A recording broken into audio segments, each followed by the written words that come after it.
नमस्कार, मैं हूं Amod Shrivastava. Amazing thought, amazing message, amazing जानकारियों की दिशा में एक बहुत ही महत्वपूर्ण जानकारी। नेपाल पशुपतिनाथ मंदिर में दर्शन की अनुमति न मिलने से कैसे युगों पूर्व से भारत नेपाल रिश्तों में सोनिया ने दरार डाली। 4 दशक पहले तक के ये भारत नेपाल संबंधों के इतिहास को खंगालिए तो दोनों देशों के संबंधों की अपार प्रगाढ़ता के अनेक साक्ष्य प्रमाण आपको मिल जाएंगे। इन संबंधों में दरार शुरू हुई 1985 से, जो 1990 तक बहुत गंभीर हो गई। इसमें नेपाल का कोई दोष नहीं था। इस दरार को डालने और उसे बहुत बढ़ावा देने का पूरा श्रेय भारत के तत्कालीन प्रधानमंत्री श्री राजीव गांधी को जाता है। स्पष्ट कर दूं कि यह मेरा आकलन या विश्लेषण नहीं है। स्पष्ट कर दूं कि यह मेरा आकलन या विश्लेषण नहीं है। उपरोक्त तथ्य की पुष्टि के लिए देश की सर्वोच्च खुफिया एजेंसी रा के स्पेशल डायरेक्टर रहे अमर भूषण जी की पुस्तक इनसाइड नेपाल में जानकारी दी जा सकती है। दिसंबर 1988 में राजीव गांधी ने नेपाल का दौरा किया। सोनिया गांधी साथ में थी। राजीव गांधी जब पशुपतिनाथ मंदिर के दर्शन करने गए तो मंदिर के पुजारियों ने सोनिया गांधी को मंदिर में प्रवेश करने से रोक दिया था।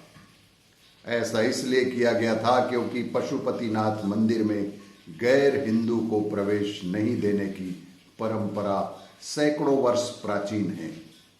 पूरी दुनिया से लाखों विदेशी पर्यटक नेपाल पहुंचते हैं। पूरी दुनिया से लाखों विदेशी पर्यटक नेपाल पहुंचते हैं, पर पशुपतिनाथ मंदिर में उन्हें प्रवेश नहीं दिया जाता। लेकिन राजीव गांधी इस बात पर आग बबूला हो गए थे। पहले से ही नेपाल की राजशाही का तख्ता पलट करने की तैयारी कर रहे राजीव गांधी ने नेपाल से लौटकर नेपाल में लोकतंत्र की स्थापना की मांग करके 1989 में नेपाल के विरुद्ध आर्थिक प्रतिबंध लगाकर सीमा को लॉकडाउन करके खाद्यान्न और आवश्यक वस्तुओं की आपूर्ति को ठप कर दिया था। यह नेपाल की अंदरूनी मामलों में सीधा और अनावश्यक हस्तक्षेप था। परिणाम स्वरूप भारत विरोधी भावनाओं की तेज आग से नेपाल सुलग उठा था और मुख्यतः भारत समर्थक छवि वाली नेपाल की तत्कालीन राजशाही ने चीन की शरण ले ली थी। नेपाल की तत्कालीन राजशाही ने भी चीन की शरण ले ली थी। अपनी पुस्तक में अमर भूषण जी ने लिखा है कि इंदिरा गांधी की मृत्यु तक देश में रही सरकारों की नीति के ठीक विपरीत जाकर राजीव गांधी नेपाल की राजशाही को बिल्कुल पसंद नहीं करते थे, उससे घृणा करते थे। वो नेपाल से राजशाही को हटाना चाहते थे। इसके लिए उन्होंने रा को दायित्व सौंपा था कि नेपाल में राजशाही के विरोधी विभिन्न विचारधाराओं और राजनीतिक दलों, गुटों, समूहों के मतभेद खत्म करा के नेपाल की राजशाही के विरुद्ध उन्हें एक मंच पर लाया जाए।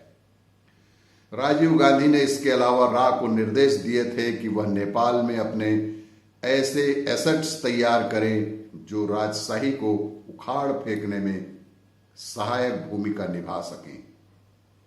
राजीव गांधी के इस स्पष्ट निर्देश के बाद रा ने अपने सर्वश्रेष्ठ जासूस, एक वरिष्ठतम अधिकारी को छद्म नाम जीवन नाथन देकर नेपाल में उतार दिया था।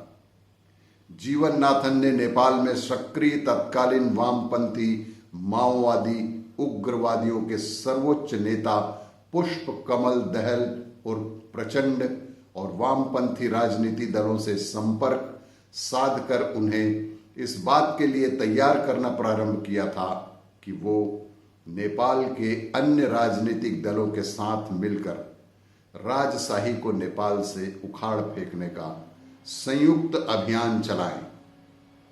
रा ने उनकी ताकत बढ़ाने में भरपूर मदद की थी। नतीजा यह निकला था कि 1991 में नेपाल की वामपंथी पार्टी वहां की संसद में शक्तिशाली विपक्षी दल बनकर उभर कर आ गई थी और 1994 में सबसे बड़ी पार्टी बनकर वहां की सत्ता पर काबिज हो गई थी। साथ ही साथ रणनीतिक के तौर पर माओवादी संगठन भी लगातार सक्रिय रहा। परिणाम स्वरूप नेपाल की राजनीति में वामपंथी लगातार शक्तिशाली होते गए।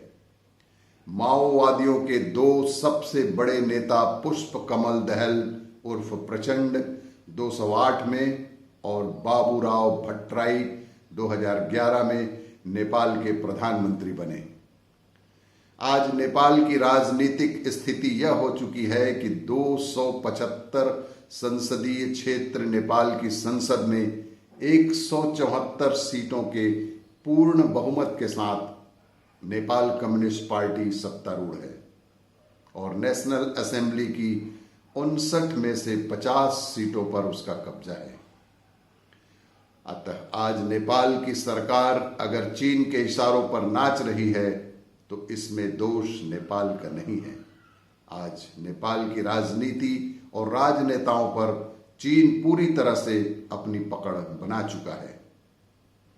अत्यंत संक्षेप में उल्लिखित उपरोक्त घटनाक्रम यह है कि राजीव गांधी ने नेपाल में चीन द्वारा रोपे गए भारत विरोधी कम्युनिस्ट पौधे को किस तरह जमकर खाद पानी उपलब्ध कराया था, उसकी जड़ें मजबूत की थी। आज वही पौधा वट वृक्ष बन चुका है। पूरी दुनिया यह जानती थी कि नेपाल में सक्रिय वामपंथी माओवादी उग्रवादी तथा उनका राजनीतिक चेहरा नेपाली कम्युनिस्ट पार्टी पूरी तरह से चीन द्वारा प्रायोजित और पोषित है। अतः इस सर्वज्ञात तथ्य के बावजूद राजीव गांधी ने नेपाल में वाम पार्टी को मजबूत करने के लिए पूरी ताकत क्यों झोंक दी थी? नेपाल की राजशाही के प्रति राजीव गांधी की इतनी घृणा और नफरत क्यों थी? यह एक यक्ष प्रश्न है, चिंतन का विषय है। और भी इसी तरह की जानकारियों के लिए देखते रहिए मेरा वीडियो। लाइक करें, शेयर करें और सब्सक्राइब अवश्य करें। धन्यवाद।